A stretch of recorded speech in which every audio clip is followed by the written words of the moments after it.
Hello everyone. आज के इस लेक्चर के अंदर बच्चों हम सॉलिड स्टेट चैप्टर के अंदर कौन कौन से इम्पॉर्टेंट आयोनिक कंपाउंड है जिनके स्ट्रक्चर के ऊपर आप लोगों के एग्ज़ाम में क्वेश्चन आते हैं उनके ऊपर हमारा पूरा फोकस रहेगा।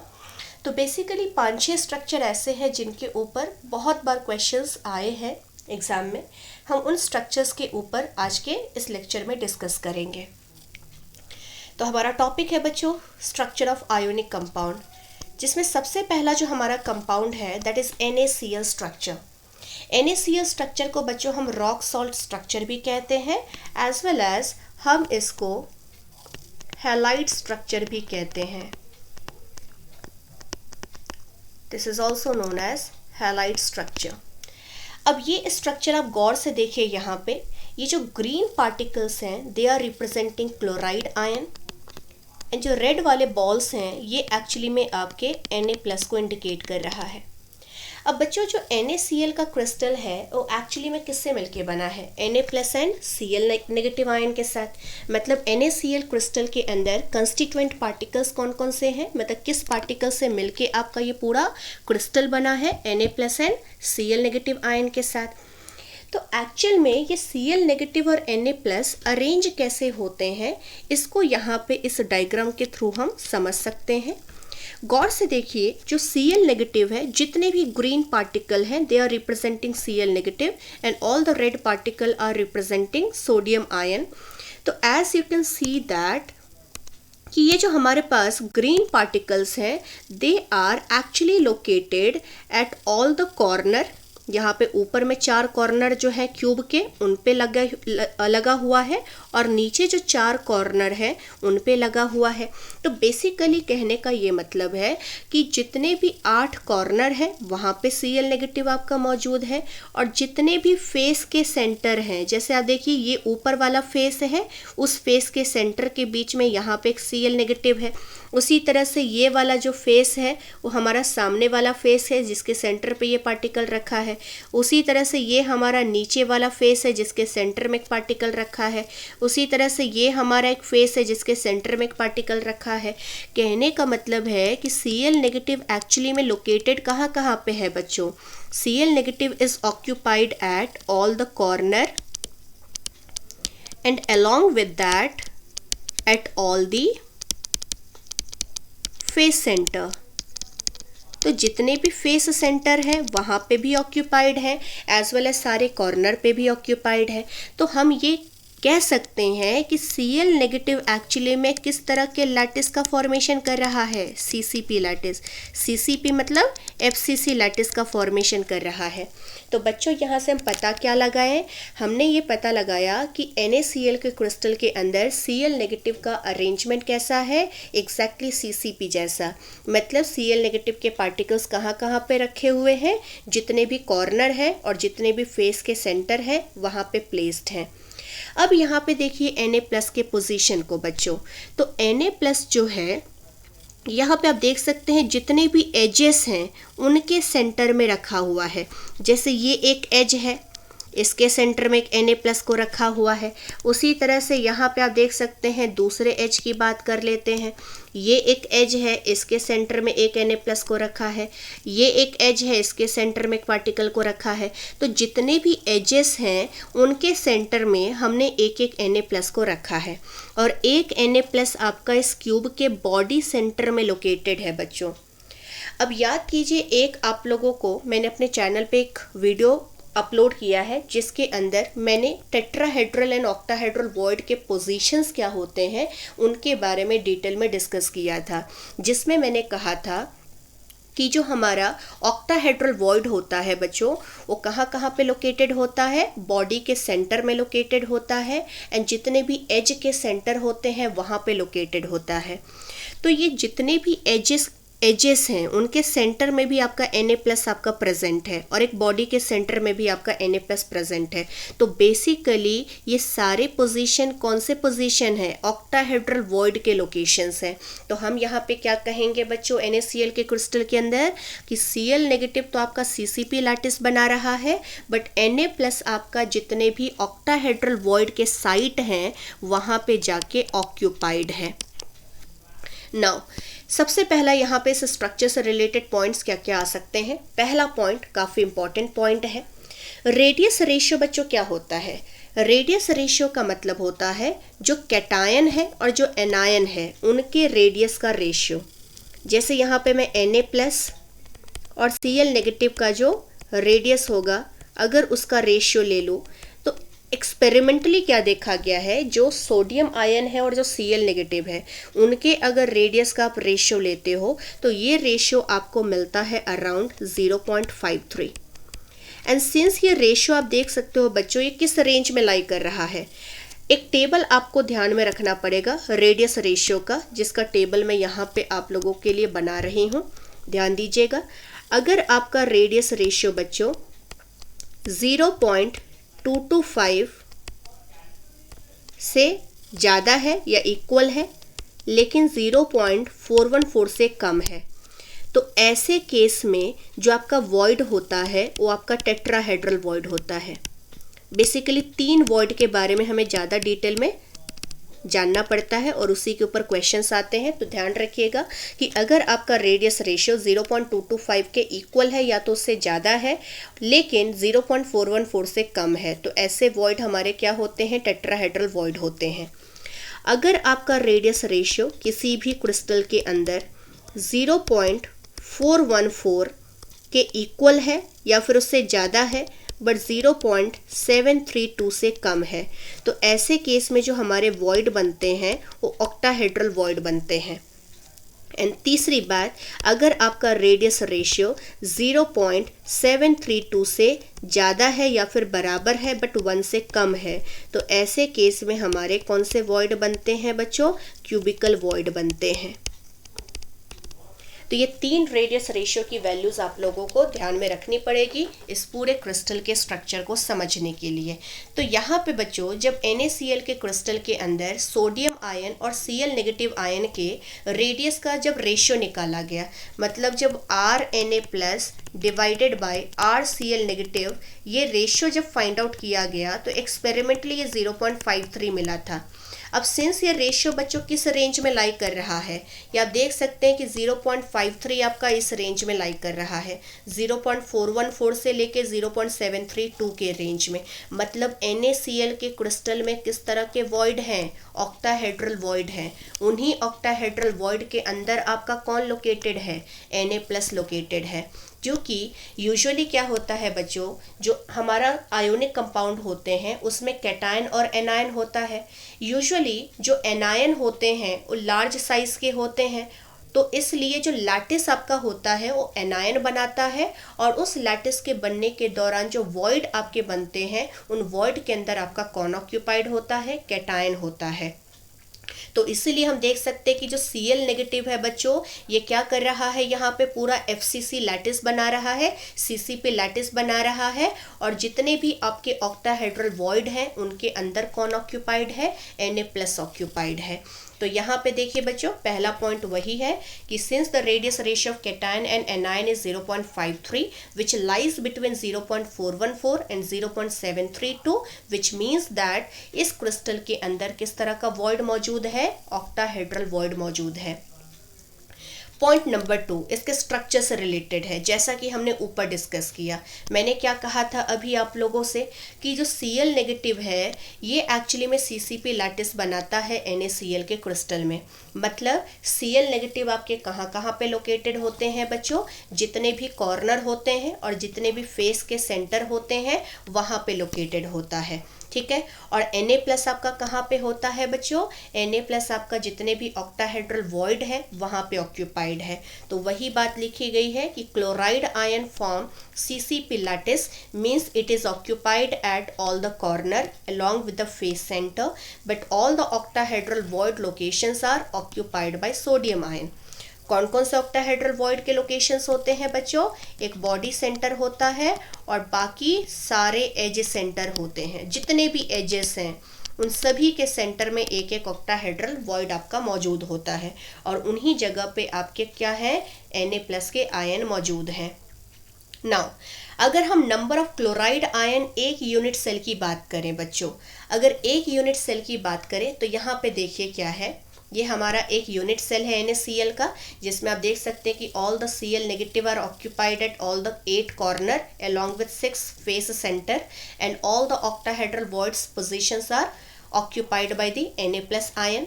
तो अगर मैं आपसे कहूँ कि number of Na plus ion कितना है, number of Na plus ion, तो सबसे पहले देखिए Na plus आयन के नंबर को काउंट कर लेते हैं। तो सिंस एक Na plus आयन आपका बॉडी के सेंटर में होता है बच्चों, ठीक है, और बॉडी के सेंटर वाला जो पार्टिकल होता है वो किसी और यूनिट सेल के साथ बिल्कुल भी शेयरिंग में इन्वॉल्व नहीं होता है, तो ये 100% इसी यूनिट सेल को कंट्रीब्यूट करेगा। तो कंट्रीब्यूशन इसका 1 यूनिट ले लिया मैंने।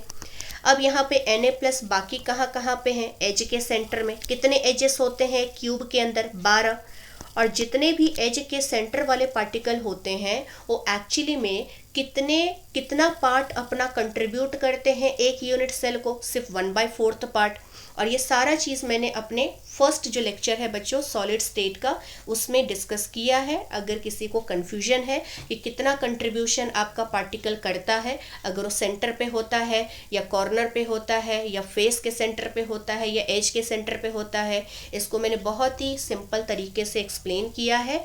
अगर नहीं आप लोगों को ये समझ में आ रहा है लोकेशन में कि कितना कंट्रीब्यूशन होगा, तो आप पहले उस वीडियो को अच्छे से रेफ़र कीजिए और उसके बाद आप समझिए कि आपका जो पार्टिकल है जो अलग अलग पोजीशंस पे जब होता है क्यूब में, तो कितना कंट्रीब्यूट करता है एक यूनिट सेल को। जब ये समझ जाएंगे तो आपके लिए ये टॉपिक समझना काफ़ी ईजी हो जाएगा। तो जैसे कि देखिए बच्चों, यहाँ पे एज के सेंटर में आपका पार्टिकल है और एज के सेंटर वाला जो पार्टिकल होता है वो एक यूनिट सेल को सिर्फ अपना 1/4 पार्ट ही कंट्रीब्यूट करता है। तो 12 पार्टिकल आपके हैं एज के सेंटर में, बट सबका कंट्रीब्यूशन 1/4 पार्ट का होगा।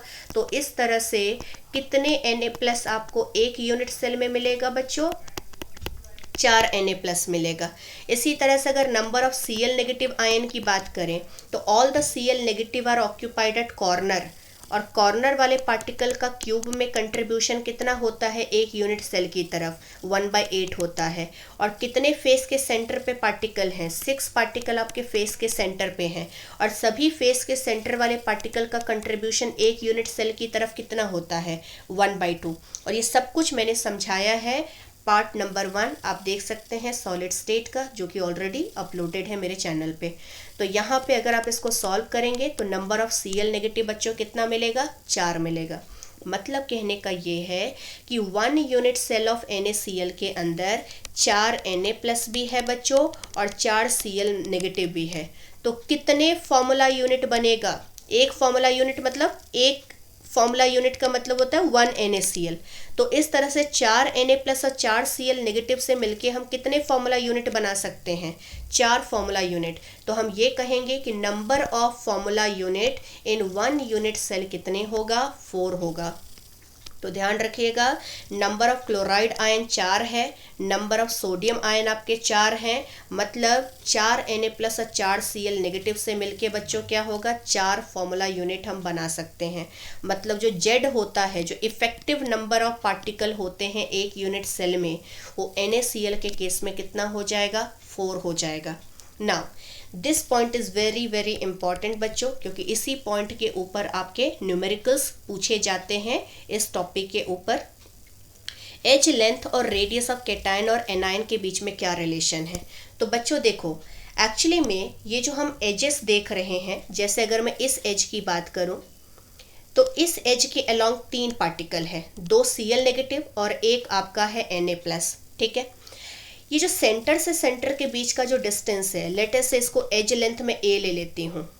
ये जो एज है आपका, उसका लेंथ मैंने A ले लिया। NaCl के क्रिस्टल में क्या देखा गया है बच्चों, कि जितने भी ion along the edges located हैं, ये एक्चुअली में एक दूसरे के टच में होते हैं, ये एक दूसरे के कांटेक्ट में होते हैं। मतलब ये Cl नेगेटिव, ये Na प्लस और ये Cl नेगेटिव, एक्चुअली में ये तीनों एक दूसरे के टच में हैं। तो अगर बच्चों ये एक दूसरे के टच में है तो कुछ ऐसा सिनेरियो होगा, ठीक है। अगर मैं इनके सेंटर से सेंटर का डिस्टेंस निकालूं तो कितना होगा, ए के टर्म्स में ये लेंथ मैंने ए ले लिया है, मतलब इस एज का लेंथ मैंने ए मान लिया है। अगर मैं रेडियस के टर्म्स में निकालूं तो ये हमारा क्या है, एनायन का रेडियस है, ये भी एनायन का रेडियस है, और ये डिस्टेंस कितना हो गया, डबल ऑफ रेडियस, क्योंकि ये तो डायमीटर हो गया, तो ये हम लिख सकते हैं 2 times of radius of cation. तो मैं यहाँ पे क्या लिख सकती हूँ, इस सेंटर से इस सेंटर का जो लेंथ होगा, रेडियस ऑफ कैटायन पहले वाले का, सॉरी रेडियस ऑफ एनायन पहले वाले का, दूसरे वाले का 2 times of radius of cation, और तीसरे वाले का रेडियस ऑफ एनायन। तो बेसिकली सेंटर से सेंटर के बीच का डिस्टेंस क्या है, 2 times of radius of cation plus radius of anion, जहाँ पे r प्लस क्या है, Na प्लस का रेडियस, और r माइनस क्या है, रेडियस ऑफ Cl माइनस। मतलब A और R के बीच में रिलेशन क्या है बच्चों, A is equal to 2 times of radius of cation plus radius of anion. तो ये काफ़ी इंपॉर्टेंट रिलेशन है, आपको ध्यान रखना पड़ेगा कि एजेस के अलोंग जो सोडियम आयन होता है और क्लोराइड आयन होता है बच्चों, वो एक दूसरे के साथ टच में होता है, इसीलिए A equal to 2 times of R plus R minus हम यूज़ कर सकते हैं। अगर सपोज आपको A दिया है और इन दोनों के रेडियस में से किसी एक का रेडियस दिया है, आप दूसरे का रेडियस निकाल सकते हैं, या फिर हो सकता है कि आपको R प्लस दिया हो, R माइनस दिया हो, और उसको यूज़ करके हम A पता लगा सकें। तो ऐसे क्वेश्चंस कई बार नीट में, जेई में पूछे गए हैं, तो आप इस रिलेशन को याद रखिएगा। और ये रिलेशन बच्चों हर एक ऐसे सॉलिड के लिए एप्लीकेबल होगा जिसका स्ट्रक्चर रॉक सॉल्ट जैसा होता है, जिसका स्ट्रक्चर NaCl जैसा रिजेंबल करता है। Next point, coordination number of chloride ion is 6 and it is surrounded by 6 sodium ion, and the coordination number of sodium ion is also 6 because it is surrounded by 6 Cl negative। कहने का मतलब है, इसको मैं बहुत simple तरीके से आपको समझाती हूँ, ध्यान दीजिएगा। अगर बच्चों मैं यहाँ पे लेट अस से ये मेरा रेफरेंस पार्टिकल है Cl negative, this is one of the Cl negative. अब देखो ये जो हमारा क्यूब है ये एक यूनिट सेल है, लेकिन किसी क्रिस्टल के अंदर बच्चों क्या होता है, infinite number of unit cells होते हैं, और हर यूनिट सेल एक यूनिट सेल के साथ दूसरे यूनिट सेल के साथ क्या होता है, कनेक्टेड होता है। जैसे अगर ये जो हमारा Cl नेगेटिव है, इमेजिन कीजिए कि एग्जैक्टली पीछे एक और आपके पास क्यूब है, इस तरह से पीछे भी एक और क्यूब है आपके पास, इसी तरह से इसके पीछे भी एक और क्यूब है। ओके, मतलब इमेजिन करो मैं इस पार्टिकल के रेस्पेक्ट में अगर बात करूं तो ये जो कॉर्नर वाला पार्टिकल है वो एक्चुअली में कितने क्यूब से कनेक्टेड होता है, 8 क्यूब से, है ना। जितने भी कॉर्नर वाले पार्टिकल होते हैं क्यूब के अंदर वो 8 पार्टिकल से, 8 क्यूब से कनेक्टेड होते हैं। इसीलिए तो हम कहते हैं कि हर छोटे से क्यूब के अंदर उसका कंट्रीब्यूशन कितना होता है, 1/8 पोर्शन होता है। अब गौर से देखिए बच्चों कि ये जो हमारा Cl नेगेटिव है इसके चारों तरफ कितने Na प्लस हैं उनको हमें काउंट करना है, जो Na प्लस इक्वल डिस्टेंस पे होगा। जैसे अगर मैं इस Na प्लस की बात करूं तो ये कितने डिस्टेंस पे है, A/2 डिस्टेंस पे है, राइट, क्योंकि ये लेंथ हमने कितना ले लिया है, एज लेंथ हमने A ले लिया है, तो ये A/2 डिस्टेंस हो जाएगा। उसी तरह से ये जो हमारा एज है इसका भी लेंथ A है, तो ये डिस्टेंस कितना हो गया, A/2 हो गया। और उसी तरह से ये पार्टिकल जो Na प्लस का है ये भी A/2 डिस्टेंस पे है। मतलब एक यूनिट सेल में सिर्फ 3 ही पार्टिकल दिख रहा है, बट बच्चों ये जो पार्टिकल है ये एक्चुअली में तो 8 क्यूब से घिरा हुआ है, 8 क्यूब से सराउंडेड है। अगर इस Cl नेगेटिव के इस डिस्टेंस पे, इस A/2 डिस्टेंस पे इस तरफ अगर एक Na प्लस होगा तो एग्जैक्टली उतने ही डिस्टेंस पे ऑपोजिट साइड में भी एक Na प्लस होगा दूसरे यूनिट सेल के अंदर। उसी तरह से अगर एक आपका Na प्लस यहाँ पे है लेफ्ट साइड में, तो उसी डिस्टेंस के साथ एक और Na प्लस आपका सामने वाला जो क्यूब होगा ना उसके अंदर होगा। और उसी तरह से बच्चों अगर एक Na प्लस यहाँ पे है A/2 डिस्टेंस पे, तो उसी हाइट पे ऊपर की तरफ जो क्यूब होगा उस पे भी एक Na प्लस रखा हुआ होगा। तो कहने का मतलब है कि एक Cl नेगेटिव के चारों तरफ इक्वल डिस्टेंस पे कितने Na प्लस हो सकता है, टोटल 6 हो सकता है, जैसा कि आप यहाँ पे देख सकते हो। तो इसलिए हम इस Cl नेगेटिव का कोऑर्डिनेशन नंबर कितना कहेंगे, 6। कोऑर्डिनेशन नंबर का मतलब होता है नियरेस्ट नेबर। तो ये जो हमारा Cl नेगेटिव है बच्चों, इसके चारों तरफ 6Na+ लोकेटेड है इक्वल डिस्टेंस पे, इसलिए Cl नेगेटिव का कोऑर्डिनेशन नंबर है 6। अब Na+ की बात कर लेते हैं। Na+ का देखिए, लेट अस से मैं इस Na+ की बात कर रही हूँ, ये हमारा Na+ है। अब इस Na+ के चारों तरफ कितने Cl नेगेटिव हैं उनको हमें देखना है। तो गौर से देखिए बेटा, एक Cl नेगेटिव a/2 डिस्टेंस पे ऊपर की तरफ है और उस उतने ही डिस्टेंस पे नीचे की तरफ भी एक पार्टिकल है। उसी तरह से एक पार्टिकल यहाँ पे आपको दिख रहा है Cl नेगेटिव का, राइट। उतने ही डिस्टेंस पे एक आपको Cl नेगेटिव यहाँ भी दिखेगा और एक आपको ये वाला Cl नेगेटिव दिख रहा है, उतने ही डिस्टेंस पे एक आपको पीछे की तरफ होगा,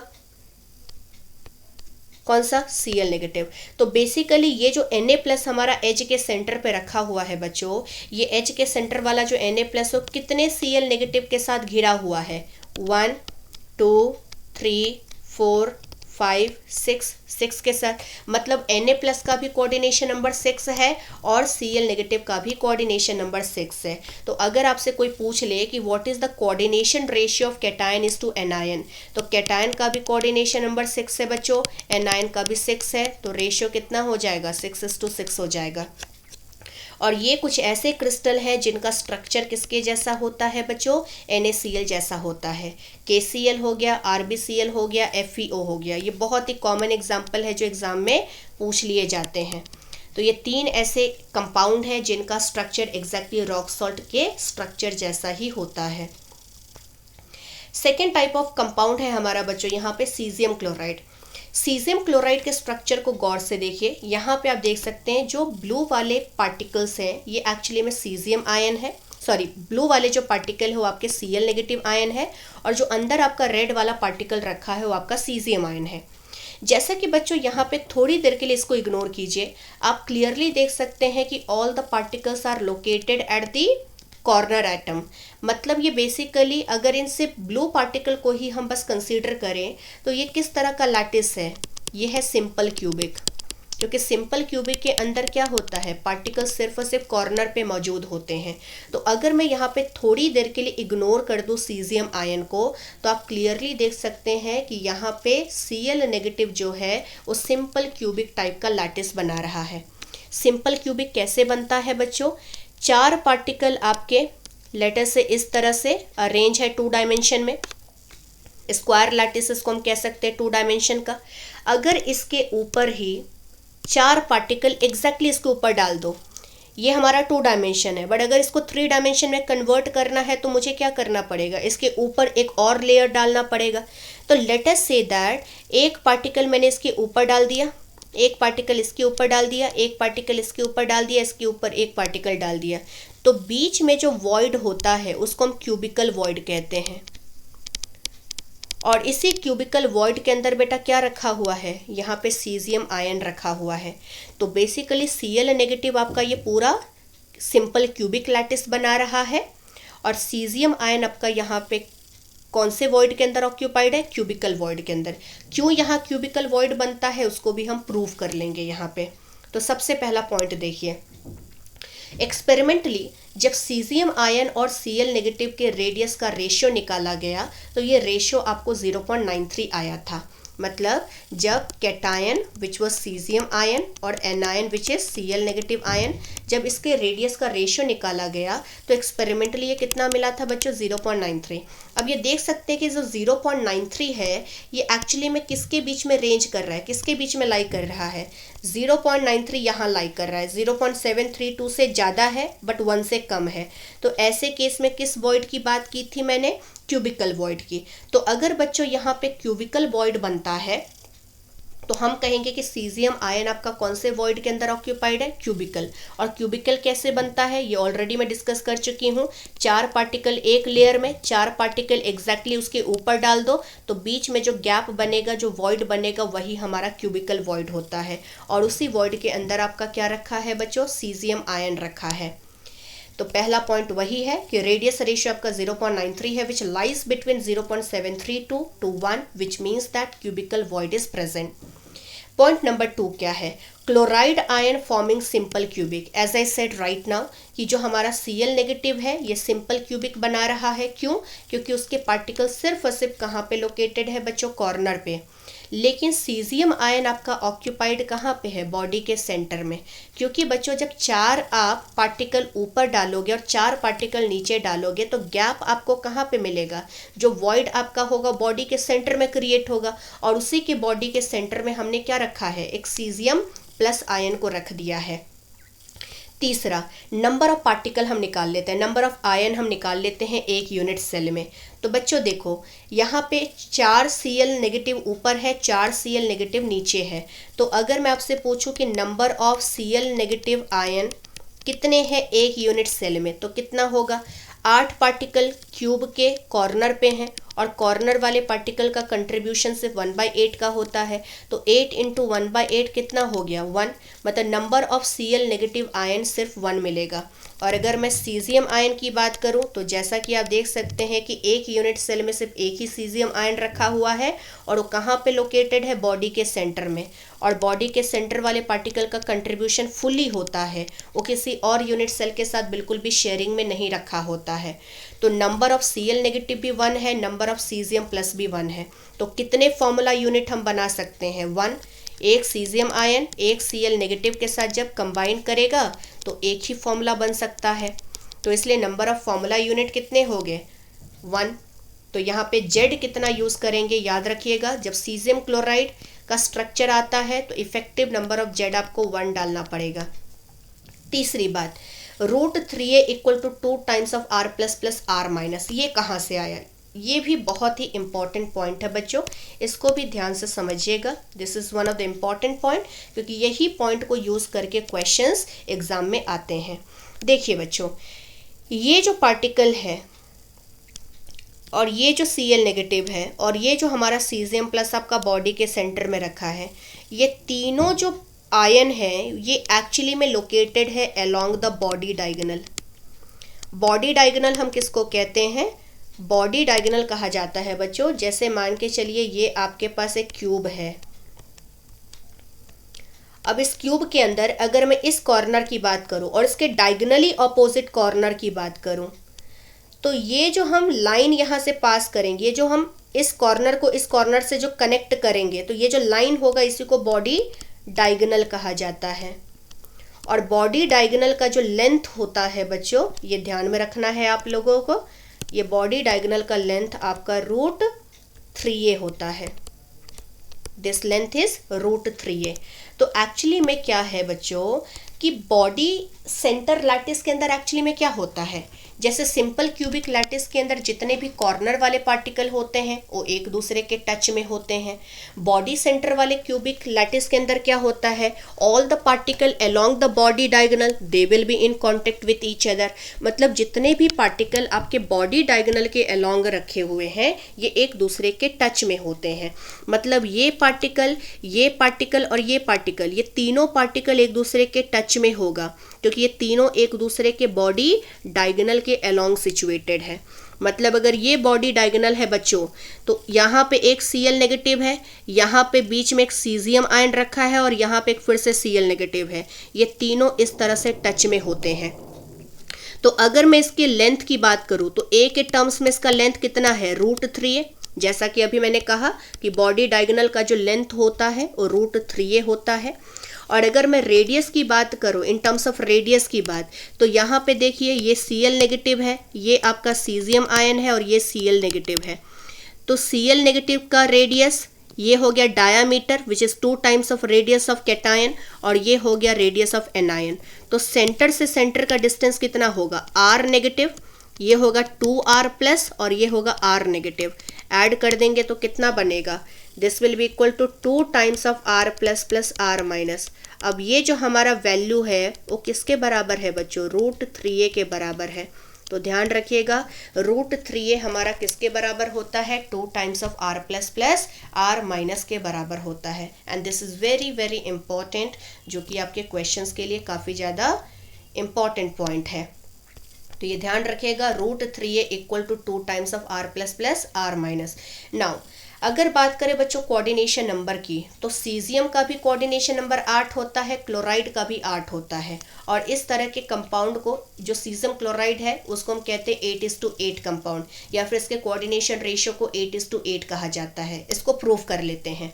देखिए, ये जो हमारा बच्चों सीजियम आयन रखा है वो बॉडी के सेंटर पे रखा है। बॉडी के सेंटर से जितने भी कॉर्नर हैं उनका डिस्टेंस क्या होगा, बराबर होगा, राइट। जो बॉडी के सेंटर पे आपका पार्टिकल रखा है, अगर उस पॉइंट से जितने भी कॉर्नर हैं उनका अगर डिस्टेंस आप मेजर करोगे, आपको सेम ही डिस्टेंस मिलेगा। मतलब इस बॉडी के सेंटर पे जो सीजियम आयन रखा है उसके चारों तरफ ये जो 8 Cl नेगेटिव कॉर्नर वाले हैं वो सेम ही डिस्टेंस पे लोकेटेड है। तो इसका मतलब ये जो सीजियम आयन है वो कितने Cl नेगेटिव से सराउंडेड है, इक्वल डिस्टेंस पे 8। तो इसका मतलब है सीजियम आयन का कोऑर्डिनेशन नंबर कितना होगा बच्चों, 8 होगा। Because each cesium ion will be surrounded by 8 Cl negative, because 8 Cl negative are located at equal distance from the cesium ion। तो इसलिए नियरेस्ट नेबर कितना हो गया सीजियम आयन का, 8 हो गया। अब मैं बात करूंगी Cl नेगेटिव का। तो गौर से देखिए बेटा, ये जो हमारा Cl नेगेटिव है, लेट अस से ये हमारा रेफरेंस है, ये एक्चुअली में Cl नेगेटिव कितने क्यूब के साथ सराउंडेड है, 8। एक क्यूब यहाँ पे सामने भी होगा, इस तरह से इमेजिन कीजिए। एक क्यूब हमारे पास इस तरह से भी है, दूसरा क्यूब इसके पीछे होगा, ये हमारा तीसरा क्यूब है, चौथा क्यूब यहाँ पे होगा। मतलब एक प्लेन में कितने क्यूब है, 1 2 3 4, और 4 इसके ऊपर होगा, ठीक है। तो इमेजिन कीजिए, थोड़ा सा ऑब्जर्व करने की कोशिश कीजिए कि ये जो हमारा कॉर्नर वाला Cl नेगेटिव है, ठीक है, ये जो सामने वाला क्यूब है बच्चों, ये वाला क्यूब, इसके भी बॉडी के सेंटर में एक सीजियम आयन रखा होगा। ये जो कॉर्नर है उसके ये वाला जो क्यूब रखा हुआ है, किसकी बात कर रही हूं मैं, इसकी बात कर रही हूँ, ब्लू वाले क्यूब की। इस कॉर्नर से यहाँ पे भी बॉडी के सेंटर में एक सीजियम आयन रखा हुआ है। उसी तरह से एक लेटर से यहाँ पे भी होगा, इस क्यूब के अंदर भी बॉडी के सेंटर में एक सीजियम आयन रखा होगा। और उसी तरह से मान के चलिए एक हमारा जो ये वाला पीछे वाला क्यूब है उसके भी बॉडी के सेंटर में एक सीजियम आयन रखा होगा। मतलब एक प्लेन में इस कॉर्नर से जो 4 क्यूब नीचे वाले प्लेन में हैं, उन चारों क्यूब के अंदर बॉडी के सेंटर में एक एक सीजियम आयन रखा होगा। तो इस क्यूब से, मतलब इस कॉर्नर से, इस Cl नेगेटिव से कितने बॉडी के सेंटर कनेक्टेड हैं, 4। 4 एक प्लेन में और 4 ऊपर वाले प्लेन में। मतलब ये जो हमारा Cl नेगेटिव है बच्चों, एक्चुअली में ये Cl नेगेटिव कितने सीजियम प्लस आयन से सराउंडेड है, 8। 4 एक प्लेन में और 4 ऊपर वाले प्लेन में। तो इसलिए कोऑर्डिनेशन नंबर कितना हो गया सीजियम आयन का, 8, और Cl नेगेटिव आयन का भी कितना है, 8। तो इसलिए कोऑर्डिनेशन रेशियो जो होगा बच्चों ये 8:8 है। कैसे पता लगाया हमने Cl नेगेटिव का, मैं फिर से आपको बता देती हूँ। जैसे मान के चलिए ये हमारा कोई कॉर्नर एटम है, ये एक यूनिट सेल है, लेकिन ये यूनिट सेल बच्चों क्या है, एक प्लेन में 4 यूनिट सेल से कनेक्टेड है। मतलब ये कॉर्नर वाला पार्टिकल क्या है, इस क्यूब का एक्चुअली में 4 यूनिट सेल के साथ इक्वली सराउंडेड है, नीचे वाले प्लेन में भी और 4 ऊपर वाले प्लेन में भी। और हर एक क्यूब के अंदर बॉडी के सेंटर में क्या होगा, एक एक सीजियम आयन रखा है। तो 4 नीचे वाले लेयर में और 4 ऊपर वाले लेयर में। तो इसलिए सीजियम आयन कितने हो गए, मतलब एक Cl नेगेटिव के चारों तरफ कितने सीजियम आयन हो गए, 8। इसलिए कोऑर्डिनेशन नंबर सीजियम आयन का भी 8 है और coordination number of chloride ion का भी 8 है। तो इसलिए कोऑर्डिनेशन रेशियो अगर आपसे पूछ लिया जाए कैटायन इज टू एनायन का, तो कैटायन का भी 8 है और एनायन का भी 8 है। तो रेशियो विल बी 8:8। एग्जाम्पल से बच्चों सीजियम क्लोराइड और सीजियम ब्रोमाइड दोनों के स्ट्रक्चर ऑलमोस्ट बराबर होते हैं, सेम ही तरह के लैटिस को फॉर्म करता है। तीसरा जो स्ट्रक्चर है बच्चों यहाँ पे, ये है हमारा जिंक सल्फाइड का structure. This is one of the important structure. Zinc sulphide structure 2 तरह के स्ट्रक्चर में एग्जिस्ट करता है। एक होता है sphalerite, one of the structure is sphalerite, and दूसरा is wurtzite. Wurtzite is not in our syllabus, हमारे सिलेबस में बस स्फेलेराइट है। स्फेलेराइट आपका सीसीपी टाइप के लैटिस के अंदर एग्जिस्ट करता है और वुडज़ाइट हमारा एचसीपी लैटिस के अंदर एग्जिस्ट करता है। बट सिंस ये हमारे सिलेबस के अंदर नहीं है तो अभी हम इसको डिस्कस नहीं कर रहे हैं, हम अपने सीसीपी लैटिस की ही बात करेंगे। तो बच्चों यहाँ पे देखिए, गौर से देखिए इस लैटिस को। इस लैटिस के अंदर आप देख सकते हैं कि जो ब्लू वाले पार्टिकल्स हैं वो एक्चुअली में सल्फाइड आयन को इंडिकेट कर रहे हैं, S-2 आयन को, और जितने भी यहाँ पर रेड वाले पार्टिकल हैं ये Zn+2 आयन को इंडिकेट कर रहे हैं, क्योंकि ये जो जिंक सल्फाइड सॉलिड है हमारा वो एक्चुअली में Zn+2 और सल्फाइड आयन से मिलके बना है। तो गौर से देखिए यहाँ पे सल्फाइड आयन के लोकेशंस कहाँ कहाँ पे हैं। All the sulfide ions are actually occupied at all the 8 corner, along with that 6 face center। मतलब सल्फाइड आयन एक्चुअली में किस तरह का लैटिस बना रहा है, सीसीपी लैटिस, क्योंकि इसके लोकेशंस कहाँ कहाँ पे हैं, कॉर्नर पे हैं, और कॉर्नर के साथ साथ जितने भी फेस के सेंटर हैं वहाँ पे मौजूद हैं। ठीक है, तो कॉर्नर के साथ साथ फेस के सेंटर पे मौजूद होने की वजह से सल्फाइड आयन को हमने क्या कह दिया कि ये सीसीपी लैटिस बना रहा है। अब यहाँ पे बच्चों गौर से देखिए, ये जो हमारे पास बड़ा सा क्यूब है, ये बात मैंने पहले लेक्चर जो था सॉलिड स्टेट का उसमें भी डिस्कस किया था, जहाँ पे मैंने टेट्राहेड्रल वॉइड के लोकेशन एंड ऑक्टाहेड्रल वॉइड के लोकेशंस मैंने अपने चैनल पे अपलोड किया है। वहाँ पे मैंने क्लियरली आप लोगों को समझाया था कि tetrahedral void and octahedral void के लोकेशंस क्या क्या हैं। ठीक है, तो जिन्होंने अभी तक नहीं देखा है बच्चों, एक बार ज़रूर रेफ़र करें, क्योंकि उनके बिना आप इस टॉपिक को बिल्कुल भी समझ नहीं पाओगे। तो यहाँ देखिए बच्चों, ये जो हमारे पास बड़ा सा क्यूब है, इस क्यूब को मैंने 8 टुकड़ों में डिवाइड किया है। ऊपर देख सकते हैं 4 क्यूब है, 1 2 3 4, और 4 नीचे है 5 6 7 8। ठीक है, 8 क्यूब के अंदर उसको डिवाइड कर दिया है। अगर इस छोटे से क्यूब को आप लेते हो, सिर्फ इस क्यूब को जो शेडेड है उसको बस ऑब्जर्व कीजिए। ये हमारा ये वाला क्यूब है,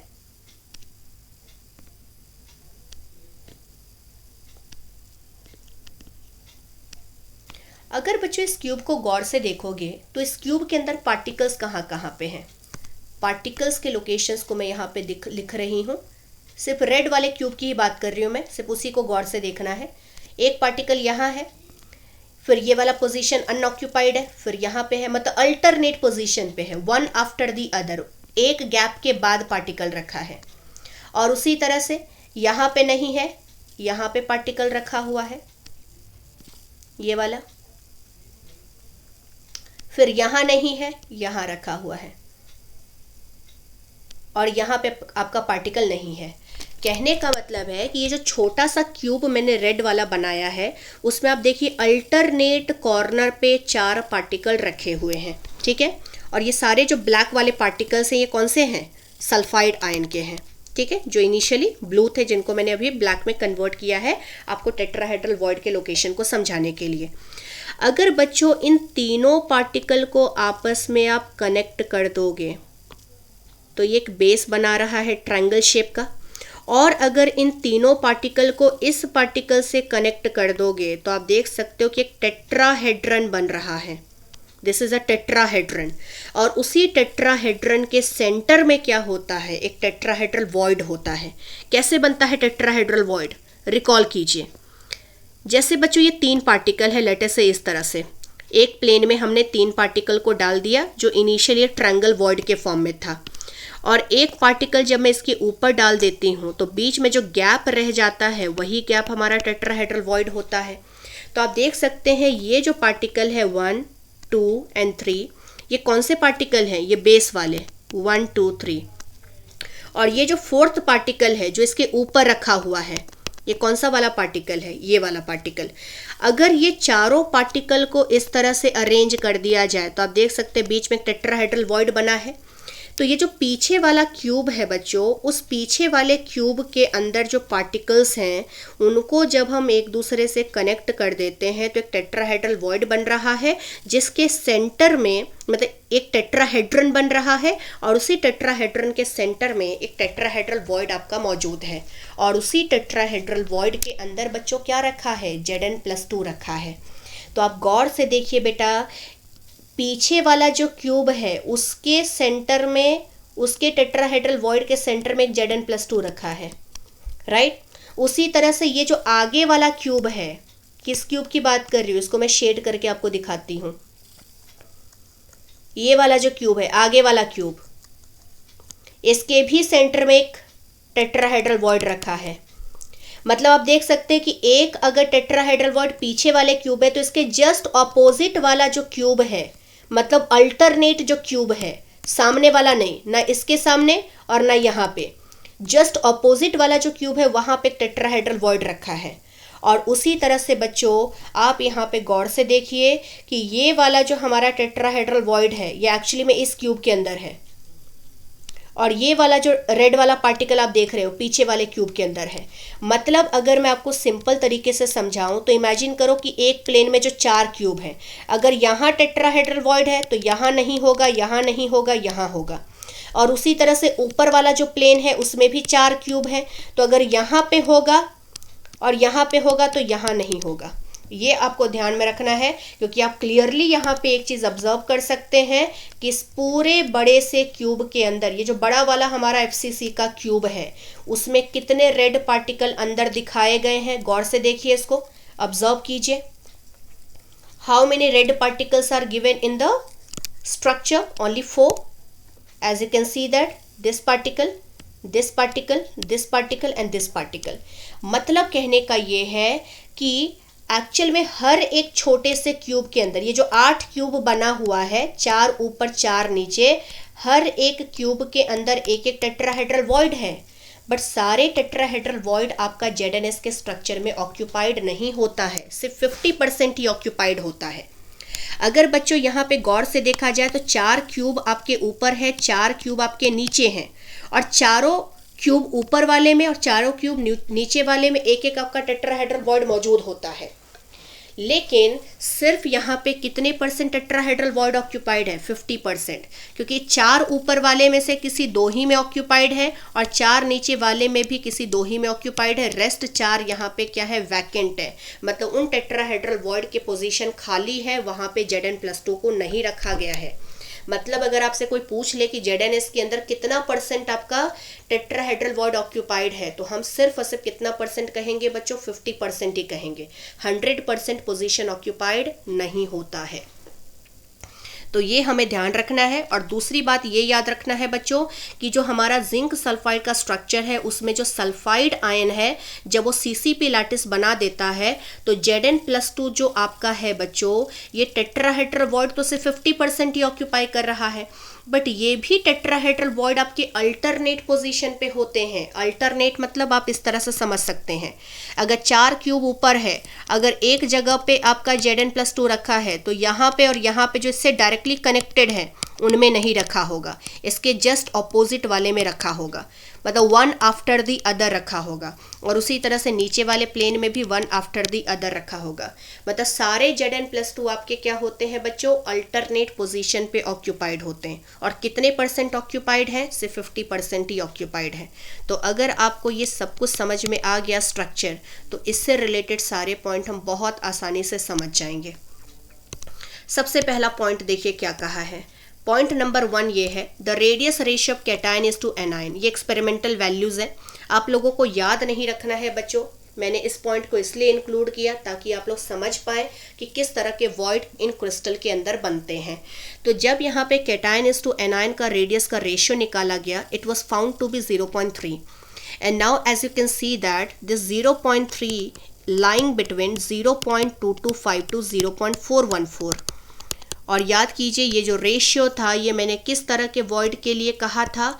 ये रेशियो मैंने कहा था 0.225 टू 0.414 टेट्राहेड्रल वॉइड के लिए। मतलब यहाँ पे किस तरह के वॉइड होते हैं जिंक सल्फाइड के स्क्रीन के अंदर बच्चों? ये हमारा टेट्राहेड्रल वॉइड होता है। तो ये आपको ध्यान में रखना पड़ेगा कि ZnS के अंदर टेट्राहेड्रल वॉइड होता है। दूसरी बात, not 100% tetrahedral void is present. मैं ऑलरेडी आप लोगों को बता चुकी हूँ कि ओवरऑल देखो यहाँ पे क्या है बच्चों, हर एक छोटे क्यूब में एक एक टेट्राहेड्रल वॉइड होता है, लेकिन सारे क्यूब के अंदर आपके टेट्राहेड्रल वॉइड ऑक्यूपाइड नहीं है। 8 क्यूब है तो 8 टेट्राहेड्रल वॉइड होता है, लेकिन 8 में से सिर्फ 4 ही पोजीशन पे आपका टेट्राहेड्रल वॉइड ऑक्यूपाइड है। मतलब 100% ऑक्यूपाइड नहीं है। कितना परसेंट ऑक्यूपाइड है? 50%। पॉइंट नंबर 3, अब इसके स्ट्रक्चर से रिलेटेड ये पॉइंट है। आप देख सकते हैं कि जो सल्फाइड आयन है बच्चों, ये CCP लैटिस बना रहा है क्योंकि इसके पार्टिकल सारे कॉर्नर पे और जितने भी फेस के सेंटर है वहाँ पे ऑक्यूपाइड है। तो इसलिए मैं यहाँ पे क्या कहूँगी, sulphide ion are arranged in CCP lattice. क्यों? क्योंकि उनके पार्टिकल कॉर्नर के साथ साथ फेस के सेंटर पे हैं। बट जिंक आयन आपका कहाँ पे मौजूद है बच्चों? 50% ऑफ टेट्राहेड्रल वॉइड, वो भी किस मैनर में? अल्टरनेट मैनर में। जैसा कि मैं ऑलरेडी यहाँ पे कई बार समझा चुकी हूँ कि वन आफ्टर द अदर आपको प्लेस करना है। अगर 4 नीचे क्यूब है, 4 ऊपर क्यूब है, तो नीचे वाले भी 4 क्यूब में से किसी 2 ही क्यूब के अंदर आपका एक टेट्राहेड्रल वॉइड में Zn+2 होगा, और ऊपर वाले के अंदर में भी 2 क्यूब के अंदर ही आपको Zn+2 होगा। और सारे बच्चों जो Zn+2 होगा वो अल्टरनेट पोजीशन पे होगा। मतलब कोई भी 2 Zn+2 सामने सामने नहीं होगा, वो हमेशा one after the other opposite ही होगा। तो ये बहुत इंपॉर्टेंट पॉइंट है, सब लोगों को ध्यान में रखना है। नंबर ऑफ सल्फाइड आयन की बात करें तो sulphide ion since CCP lattice बना रहा है बच्चों, तो नंबर ऑफ पार्टिकल कितने होते हैं CCP के अंदर? 4। क्यों? क्योंकि 8 पार्टिकल कॉर्नर पे हैं तो 8 × 1/8 हो गया, और 6 पार्टिकल आपके फेस के सेंटर पे हैं तो 6 × 1/2 हो गया। तो नंबर ऑफ पार्टिकल 4 हो गए। रही बात Zn+2 की, तो जैसा कि आप देख सकते हैं कि zinc ion is occupying all the 50% part of tetrahedral void, and since all the tetrahedral voids are actually fully located inside the unit cell, तो जो हमारे टेट्राहेड्रल वॉइड होते हैं बच्चों, वो फुली कहाँ पे होते हैं? यूनिट सेल के अंदर लोकेटेड होते हैं। इसीलिए हम क्या कहेंगे कि ये पार्टिकल किसी और यूनिट सेल के साथ बिल्कुल भी शेयरिंग में नहीं होगा। जैसे अगर मैं यहाँ पे एक और यूनिट सेल इमेजिन कर लूँ, या पीछे एक और यूनिट सेल इमेजिन कर लूँ, या इसके पीछे भी एक और यूनिट सेल इमेजिन कर लूँ, ये पार्टिकल किसी भी यूनिट सेल के साथ कोई भी शेयरिंग में नहीं होगा। ना ये रहेगा, ना ये रहेगा, ना ये रहेगा, क्योंकि सारे टेट्राहेड्रल वॉइड क्या होते हैं बच्चों? अंदर होते हैं, इसलिए वो किसी और के साथ शेयरिंग में इन्वॉल्व नहीं होते हैं। तो नंबर ऑफ Zn+2 भी कितने होंगे? 4, और उनका कंट्रीब्यूशन 100% होगा, किसी और के साथ उनका कोई भी शेयरिंग नहीं है। तो 4 Zn+2 था एक यूनिट सेल में, तो हमने फुली कंट्रीब्यूट करके उसको 4 कह दिया। तो 4 Zn+2 है बच्चों, और 4 आपके पास क्या है? सल्फाइड आयन है। तो इसका मतलब कितने फॉर्मूला बन सकता है? एक Zn+2 एक सल्फाइड आयन के साथ मिलके एक फॉर्मूला बना सकता है, मतलब एक फॉर्मूला यूनिट जनरेट कर सकता है। तो 4 Zn+2 और 4 सल्फाइड आयन से मिलके कितने फॉर्मूला यूनिट बन सकते हैं? 4। Now this relation is again very very important बच्चों। ये रिलेशन कहाँ से आया? तो ध्यान दीजिए, ये जो हमारा बच्चों कॉर्नर वाला पार्टिकल है, कौन सा है ये पार्टिकल? सल्फाइड आयन, और इसके जस्ट यहाँ पे एक टेट्राहेड्रल वॉइड रखा है, कौन सा? Zn+2। ठीक है, तो ये जो हमारा डिस्टेंस होता है ना, कॉर्नर से लेके टेट्राहेड्रल वॉइड के बीच का जो डिस्टेंस होता है, ये सब लोग याद रखेंगे। This distance is actually √3a/4। मतलब किसी भी कॉर्नर से अगर आप टेट्राहेड्रल वॉइड का डिस्टेंस निकालते हो तो ये डिस्टेंस एक्चुअली में कितना होता है? √3a/4 होता है, क्योंकि all the tetrahedral voids are present at a distance of √3a/4 from each corner. तो यहाँ पे ये जो हमारे 2 पार्टिकल है, सल्फाइड आयन कॉर्नर पे हैं और Zn+2 आयन हमारा टेट्राहेड्रल वॉइड में है, इनके बीच का डिस्टेंस A के टर्म्स में कितना है? √3a/4। और ये दोनों पार्टिकल बच्चों एक्चुअली में एक दूसरे के टच में होते हैं। तो टच में होने की वजह से अगर इनके सेंटर से सेंटर का डिस्टेंस आप लोगे तो कितना मिलेगा? देखिए, ये हमारा हो गया एनायन, ये हो गया हमारा कैटायन, और इनके सेंटर से सेंटर के बीच का जब डिस्टेंस लोगे तो रेडियस ऑफ कैटायन और रेडियस ऑफ एनायन जो होगा वो किसके बराबर ले लेंगे? √3a/4 के बराबर। कहने का मतलब है कि ये अगर हमारा कॉर्नर है और ये हमारा टेट्राहेड्रल वॉइड है, यहाँ एक सल्फाइड आयन रखा है, यहाँ पे एक Zn+2 रखा है, तो सेंटर से सेंटर का डिस्टेंस कितना होगा, ये हो गया एनायन का, ये हो गया कैटायन का रेडियस। तो कैटायन का रेडियस और एनायन का जो रेडियस का सम होगा r plus plus R minus, वो किसके बराबर हम ले लेंगे, √3a/4 के बराबर ले लेंगे, जहाँ पे a क्या है बच्चों, एज का लेंथ है। ये जो एज है हमारा क्यूब का, उसका लेंथ इंडिकेट कर रहा है। तो ये ध्यान रखना है आपको। तो यहाँ पे हम देख सकते हैं कि सल्फाइड आयन 4 है, जिंक आयन 4 है, फॉर्मूला यूनिट्स 4 मिला, मतलब जेड हम कितना लेंगे, ZnS के केस में 4 ले लेंगे, और √3a/4, क्योंकि right now I said √3a/4 equal to radius of cation plus radius of anion. तो हम यहाँ पे √3a को किस तरह से लिख सकते हैं, 4 times of radius of cation plus radius of anion, जो कि यहाँ पे लिखा गया है। And this relation is very very important बच्चों, जहाँ पे आपको कैटायन और एनायन का रेडियस दिया जाएगा और आपको ए पूछा जाएगा। नेक्स्ट यहाँ पे कोऑर्डिनेशन नंबर की अगर बात कर लें तो बहुत सिंपल है इसको आइडेंटिफाई करना, ध्यान दीजिए। यहाँ बच्चों देखिए, ये जो हमारा Zn+2 है, हम इसी को पहले देख लेते हैं। ये जो पीछे वाला क्यूब है जो स्काई ब्लू कलर से शेडेड है, बस उसको पहले गौर से देखो, उसको बस इमेजिन करो, बाकी को इग्नोर करो थोड़ी देर के लिए। आप एक चीज़ नोटिस कर सकते हैं कि ये जो हमारा Zn+2 है अंदर में रखा हुआ, ये कहाँ पे ऑक्यूपाइड है, टेट्राहेड्रल वॉइड में। और टेट्राहेड्रल वॉइड बनता कैसे है, कुछ इस तरह से, 3 पार्टिकल एक लेयर में, एक पार्टिकल ऊपर वाले लेयर में, और बीच में जो गैप बनता है उसी को टीवी कहा जाता है। तो एक्चुअल में ये जो Zn+2 है वो कितने पार्टिकल से सराउंडेड है, 4 पार्टिकल से, 1 2 3 4। ये 1 2 3 कौन से वाले पार्टिकल हैं, ये वाले 3 ब्लैक वाले जो पार्टिकल है जो एक प्लेन में है ट्रायंगल के शेप में, और ये 4th पार्टिकल कहाँ पे है, उस ट्रायंगल के ऊपर है। मतलब ये जो 3 पार्टिकल है वो ट्रायंगल के शेप में उसके 4th पार्टिकल्स के ऊपर है, और बीच में जो गैप है उसी में Zn+2 रखा हुआ है। तो बेसिकली Zn+2 सिंस आपका टेट्राहेड्रल वॉइड के अंदर है बच्चों, तो इसका मतलब क्या है कि वो एक्चुअली में 4 पार्टिकल से घिरा हुआ है, 4 पार्टिकल के टच में है, इसलिए Zn+2 का कोऑर्डिनेशन नंबर हम कितना कहेंगे बच्चों, 4 कहेंगे। अब मैं बात करूँगी सल्फाइड आयन की, तो गौर से देखिए, बहुत सिंपल तरीके से इसको समझेंगे। मान के चलिए ये जो हमारा सल्फाइड आयन है, ये जो हमारा सल्फाइड आयन है बच्चों, ये वाला, ये नीचे वाले प्लेन में कितने क्यूब से घिरा हुआ है, 1 2 3 4, नीचे वाले प्लेन में 4 से, और ऊपर वाले प्लेन में भी कितने से है, 4 से। मतलब एक कॉर्नर एटम एक्चुअली में 8 क्यूब से कनेक्टेड है।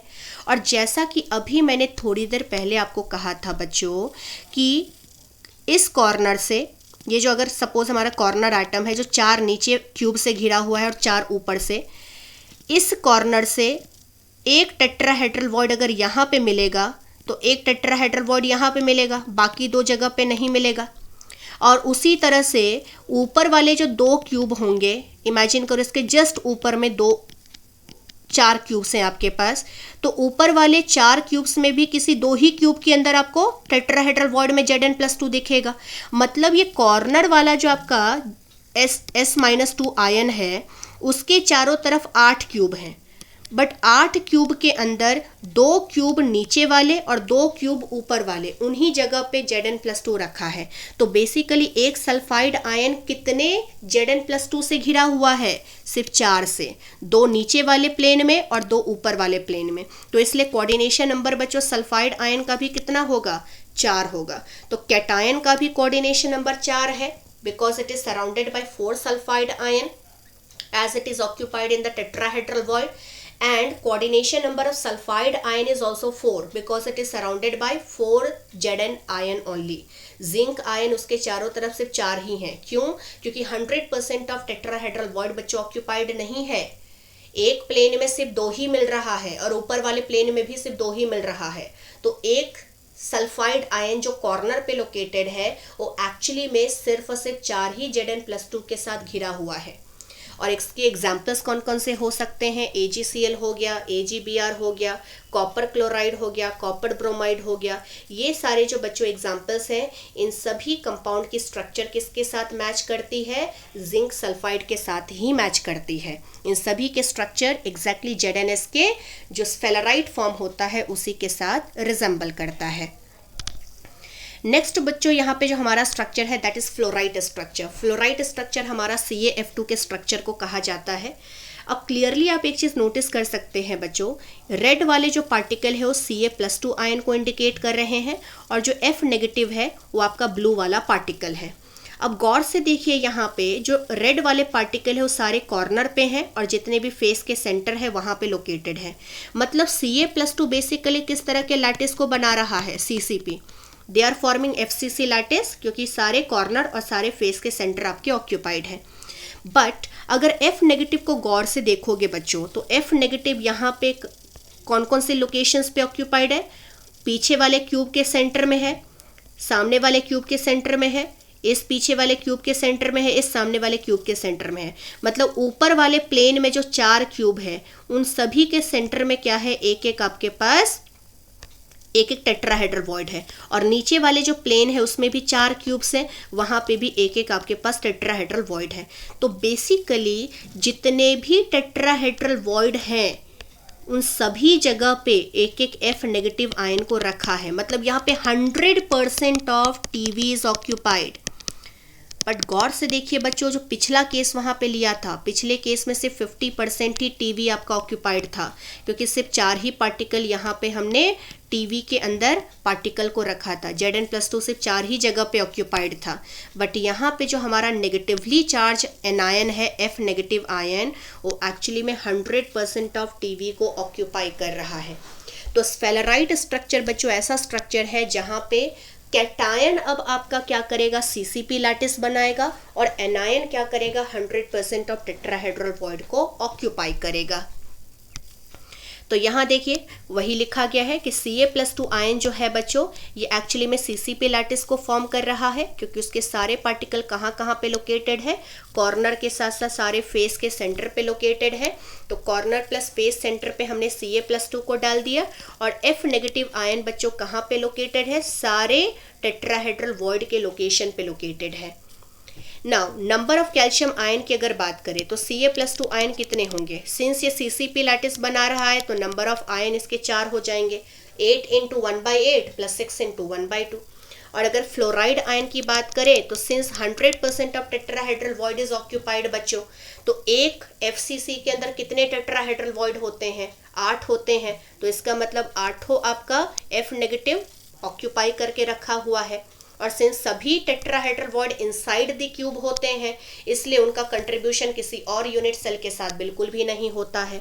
तो इसलिए F नेगेटिव आपका 8 हो गया। अब एक फॉर्मूला यूनिट को बनाने के लिए बच्चों हमें क्या चाहिए, एक कैल्शियम +2 और 2 F नेगेटिव चाहिए।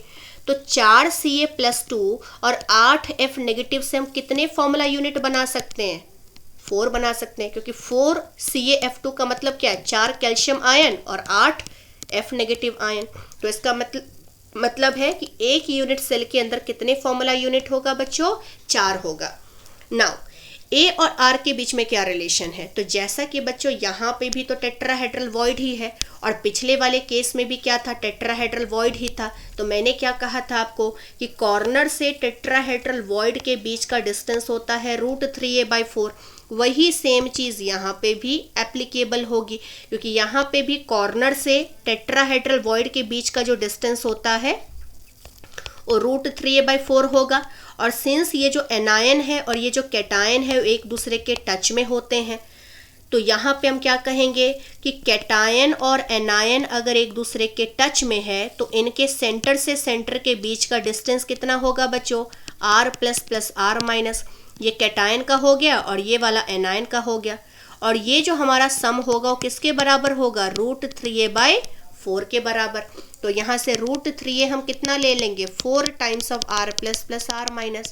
तो ये भी हमारा एक इम्पॉर्टेंट पॉइंट है, ध्यान रखेंगे सब लोग कि √3a = 4 times of radius of cation plus radius of anion होता है। किस केस में बच्चों, फ्लोराइट स्ट्रक्चर के केस में। नाउ कोऑर्डिनेशन नंबर की बात करें बच्चों, सबसे पहले F नेगेटिव की बात करते हैं। तो सिंस F नेगेटिव कहाँ पे ऑक्यूपाइड है? F नेगेटिव आपका ऑक्यूपाइड है टेट्राहेड्रल वॉइड में। और टेट्राहेड्रल वॉइड बनता कैसे है? टेट्राहेड्रल वॉइड बनता है 3 पार्टिकल एक लेयर में ट्रायंगल के शेप में डालने पे, एक पार्टिकल ऊपर के लेयर में डालने से, और बीच में जो गैप होता है वो एक्चुअली में आपका क्या होता है? टीवी होता है। तो इसका मतलब है कि जो भी पार्टिकल टेट्राहेड्रल वॉइड के अंदर ऑक्यूपाइड होगा वो एक्चुअली में कितने पार्टिकल से घिरा हुआ है? 4 पार्टिकल से। तो coordination number of fluoride ion हमारा कितना हो गया बच्चों? 4 हो गया, since it is located inside the tetrahedral void. अब हम बात करते हैं कैल्शियम +2 आयन की। तो गौर से देखिए बच्चों, यहाँ पे 100% ऑफ टीवी आपका ऑक्यूपाइड है।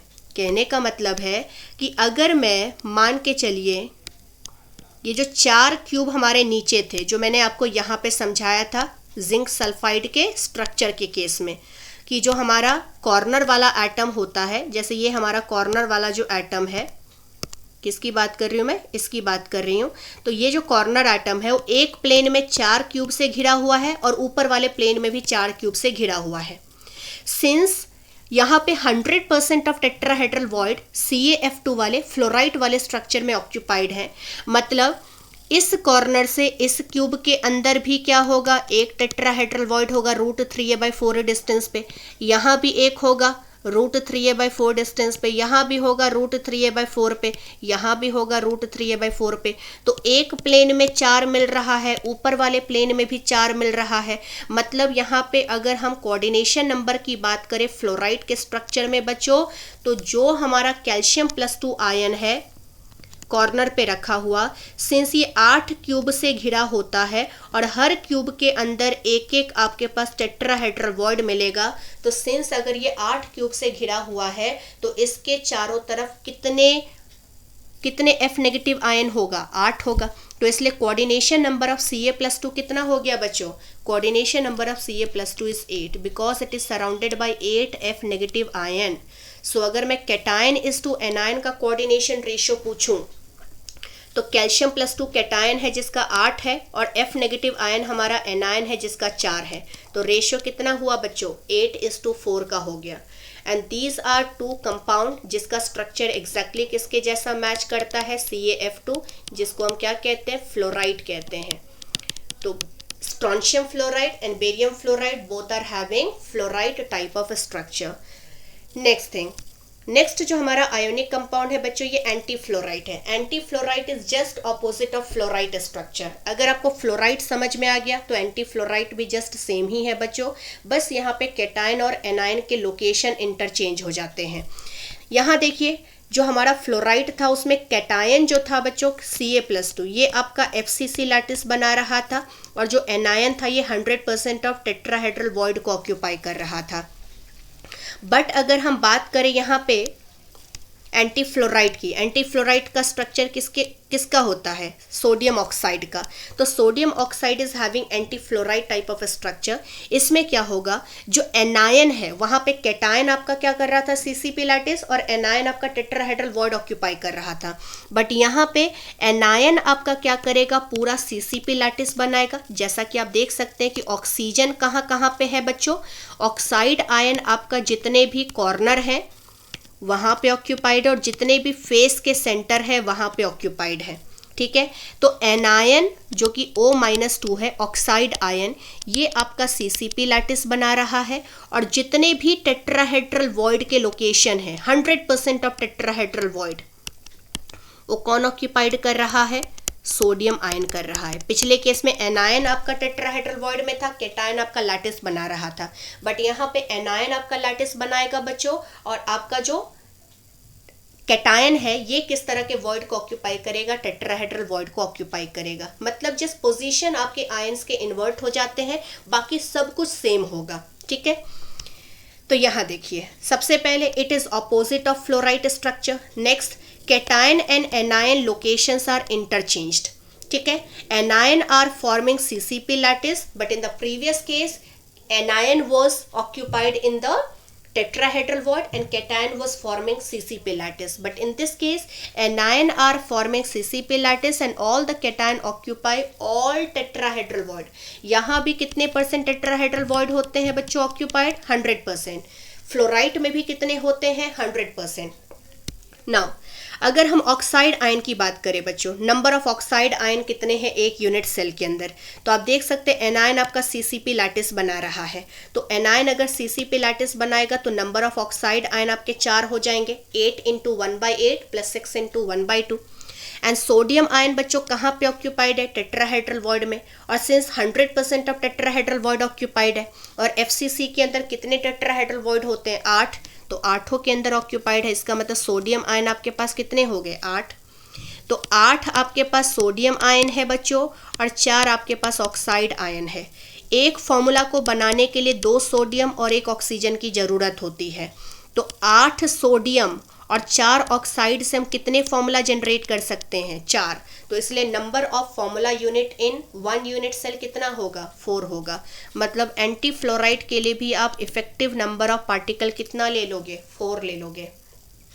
नाउ ये जो हमने लेंथ यहाँ पे बताया था, जो मैंने आप लोगों को रीज़न यहाँ दिया, वही रीज़न यहाँ पे भी एप्लीकेबल होगा बच्चों, क्योंकि बस एनायन और कैटायन की लोकेशन में डिफरेंस है, बाकी सब कुछ तो सेम ही है। तो जैसा कि मैंने यहाँ पे कहा था कि कैटायन और एनायन एक दूसरे के साथ टच में है, यहाँ कैटायन है, यहाँ पे एनायन है, एक दूसरे के टच में है। और ये जो हमारा एनायन है वो टीवी में ऑक्यूपाइड है टेट्राहेड्रल वॉइड में, कैटायन आपका कॉर्नर पे मौजूद है। और दोनों के बीच का डिस्टेंस कितना होता है टेट्राहेड्रल वॉइड का कॉर्नर से? √3a/4। तो √3a/4 हमारा किसके बराबर हो गया बच्चों? Radius of cation plus radius of anion के बराबर। वही चीज़ यहाँ पे भी लगेगी। यहाँ पे भी हम क्या कहेंगे? ये जो हमारा एनायन है ऑक्साइड आयन और ये जो हमारा कैटायन है सोडियम आयन, जो कि टीवी में ऑक्यूपाइड है टेट्राहेड्रल वॉइड में, इसके कॉर्नर से इसके टेट्राहेड्रल वॉइड के बीच का जो डिस्टेंस होता है वो √3a/4 होता है। मतलब ये ऑक्साइड आयन जो कॉर्नर पे रखा है और जो Na+ आपका टेट्राहेड्रल वॉइड में रखा है वो एक दूसरे के टच में होते हैं। तो टच में होने की वजह से अगर इन टर्म्स ऑफ ए की बात करें तो डिस्टेंस इज √3a/4, बट अगर इन टर्म्स ऑफ रेडियस की बात करें बच्चों तो radius of anion plus radius of cation कितना हो जाएगा? √3a/4 हो जाएगा।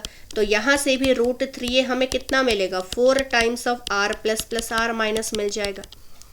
तो इस तरह से a और r के बीच का रिलेशन हम देख सकते हैं। और लास्ट है बच्चों coordination number of oxide ion. तो सिंस ऑक्साइड आयन यहाँ पे कौन से पोजीशन पे ऑक्यूपाइड है बच्चों?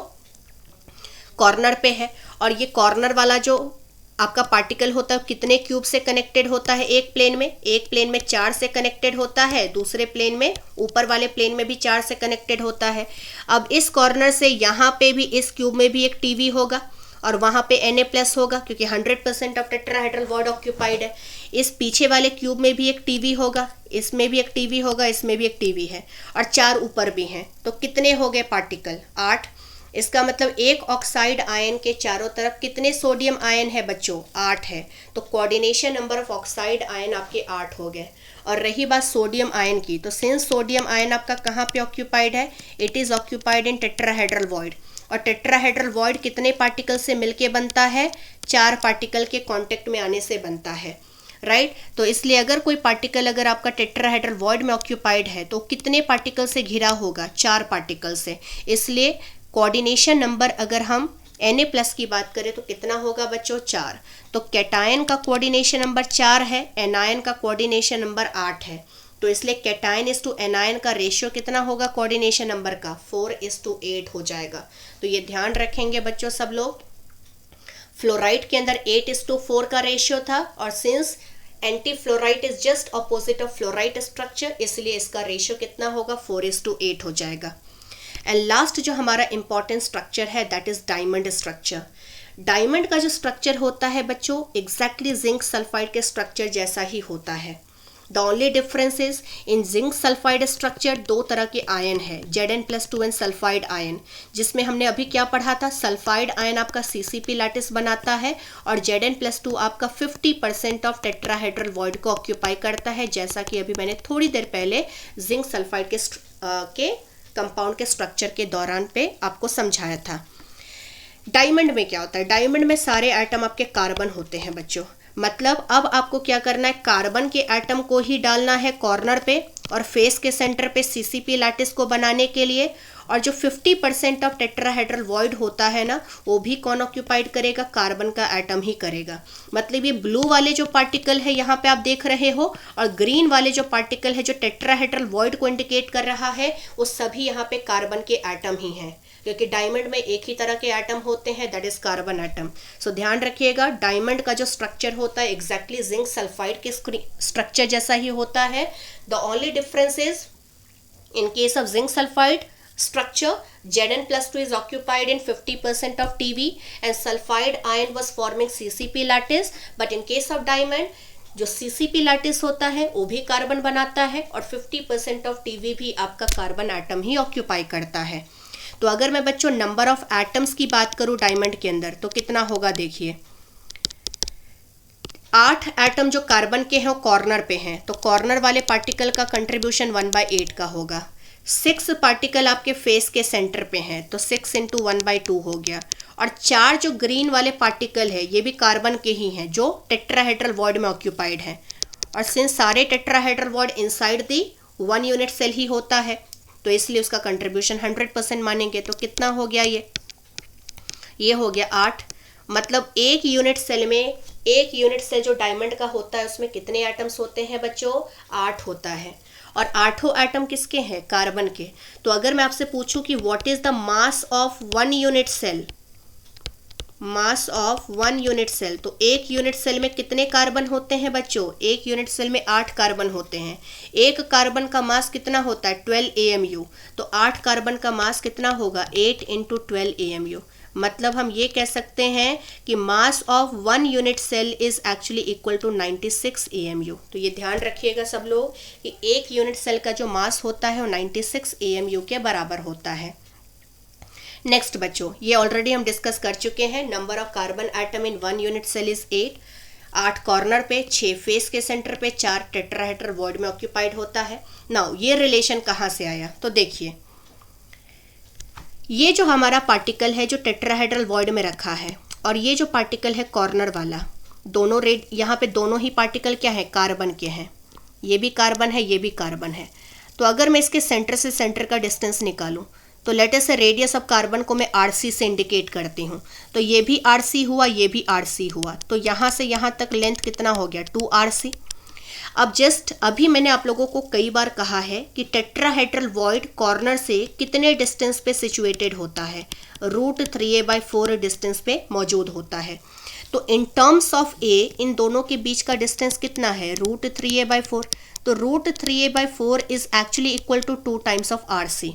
तो यहाँ से आपको रेडियस ऑफ कार्बन कितना मिल जाएगा बच्चों, √3a/8 मिल जाएगा। तो ये ध्यान रखिएगा, यही रिलेशन मैंने यहाँ पे लिखा है, √3a equal to 2RC। This is थोड़ा सा यहाँ पे करेक्शन कर लीजिएगा बच्चों, यहाँ पे मैंने क्या लिखा, √3a इक्वल टू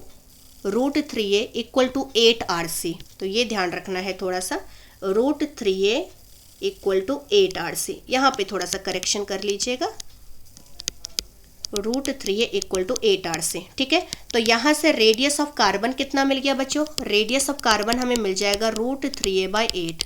ठीक है, लास्ट है हमारा पैकिंग एफिशिएंसी ऑफ डायमंड। 34% कैसे आता है, तो देखिए पैकिंग एफिशिएंसी बच्चों होता क्या है, ये होता है Z × 4/3 πr³ volume of sphere. क्योंकि यहाँ पे जो पार्टिकल्स हमने लिए हैं कार्बन के उनको सॉलिड स्फीयर के तौर पे हमने माना है, और सिंस 3 डायमेंशन में हम वॉल्यूम के साथ डील करते हैं तो वॉल्यूम ऑफ स्फीयर कितना होगा, 4/3 πr³, जहाँ पर रेडियस हम RC ले लेते हैं क्योंकि यहाँ पे कार्बन एटम की बात हो रही है, divided by volume of cube. अब वॉल्यूम ऑफ क्यूब कितना होता है, A³ if A is the edge length of the cube. अब यहाँ पे देखो बेटा Z हमारा कितना है, number of atom, number of atom कितने हैं, 8 है डायमंड के लैटिस में, into 4/3 πr³ divided by A। यहाँ से मैं कितना ले सकती हूँ, A को मैं लिख सकती हूँ 8RC/√3। तो 8RC/√3 का होल क्यूब ले लीजिए। आर सी क्यूब कैंसिल हो जाएगा, तो क्या बचेगा यहाँ पे 8 इंटू 4/3 पाई, और यहाँ पे डिनोमिनेटर में 8 का क्यूब कितना होगा, हम इसको लिख सकते हैं 8 इंटू 8 इंटू 8, और ये हमारा न्यूमरेटर में कितना हो गया, इट विल बी 3√3। ठीक है, जब इसको हम सॉल्व करेंगे बच्चों, तो सॉल्व करने से ये कितना आ जाएगा, देखिए this will be √3 pi, it will be √3 pi, और ये हो जाएगा, ये 3 कैंसिल हो गया, 8 कैंसिल हो गया, ये हो जाएगा √3 पाई/16, सॉरी इट विल बी √3 पाई/16। और √3 पाई/16 को अगर आप सॉल्व करोगे बच्चों, तो √3 इंटू 3.14 डिवाइडेड बाई 16 सॉल्व करने से आपको ये 0.34 मिलेगा। मतलब पैकिंग एफिशिएंसी जो है ये कितना होता है, 34% होता है। So I have completed all the important ionic compound जो कि आप लोगों के सिलेबस में आते हैं, आप लोगों के क्वेश्चंस आते हैं बच्चों इस टॉपिक पे। जो भी यहाँ पे इम्पॉर्टेंट चीज़ें थी उसको ऑलरेडी हम यहाँ पे डिस्कस कर चुके हैं।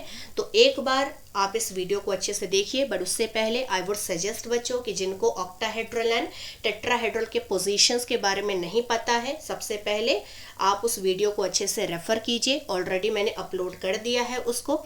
तो जब आप उसके लोकेशंस को अच्छे से समझ जाएंगे तब आपके लिए ये टॉपिक समझना काफ़ी ज़्यादा ईजी हो जाएगा। तो बच्चों मिलते हैं नेक्स्ट लेक्चर के साथ। तब तक अगर आपको मेरा वीडियो पसंद आ रहा है तो प्लीज़ मेरे चैनल को सब्सक्राइब कीजिए जिन्होंने अभी तक नहीं किया है। एंड सारे व्यूअर्स से मेरा बहुत बहुत ही थैंक्स, जो लोग मेरे वीडियो को पसंद कर रहे हैं, मेरे वीडियो को लाइक कर रहे हैं। जिन लोगों को नहीं पसंद आ रहा है, मैं अपने आप को और भी इम्प्रूव करने की कोशिश करूँगी ताकि आप लोगों के लिए मैं बहुत ही ज़्यादा इफ़ेक्टिव वीडियो को बना सकूँ। Thank you everyone.